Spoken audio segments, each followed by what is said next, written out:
সবাইকে happy Republic day. আমরা আজ চলে এসেছি সুভাষ মেলায়। তোমরা দেখতেই পাচ্ছ প্রচুর লোকজনের কিন্তু প্রচুর ভিড়। তবে এই মেলাটি কিন্তু দীর্ঘ বছর ধরে হয়ে চলছে। তবে মেলাটি বহু পুরনো মেলা।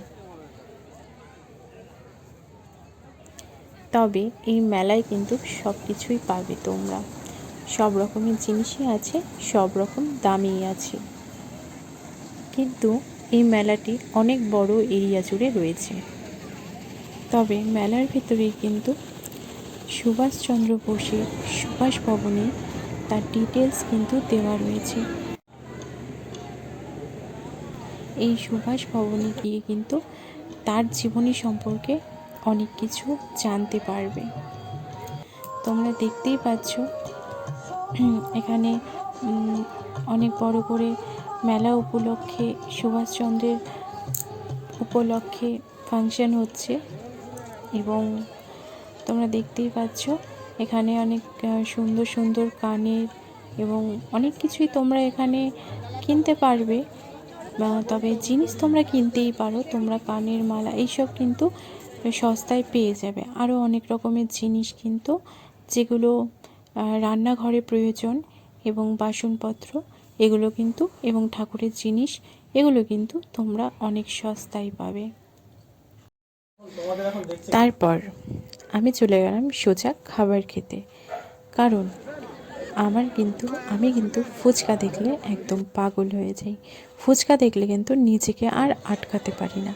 তাই আমি আর আমার হাজব্যান্ড নিয়ে নিলাম দই ফুচকা। আর আমরা একটা প্লেট থেকেই কিন্তু দুজনে শেয়ার করে খেলাম, কারণ একটা প্লেট নিলে পরে আমরা শান্তিতে খেতে পারবো, আর দুজনে দুটো প্লেট নিলে পরে কিন্তু খেতে পারবো না।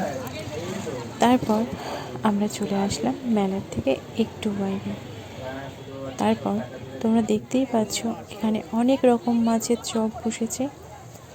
তবে আমরা কিন্তু খাইনি, কারণ সব জিনিস কিন্তু সবসময় ভালো হয় না। তারপর আমরা মেলায় ঘুরতে ঘুরতে দেখতে দেখতে আমরা চলে আসলাম আরেকটা দোকানে।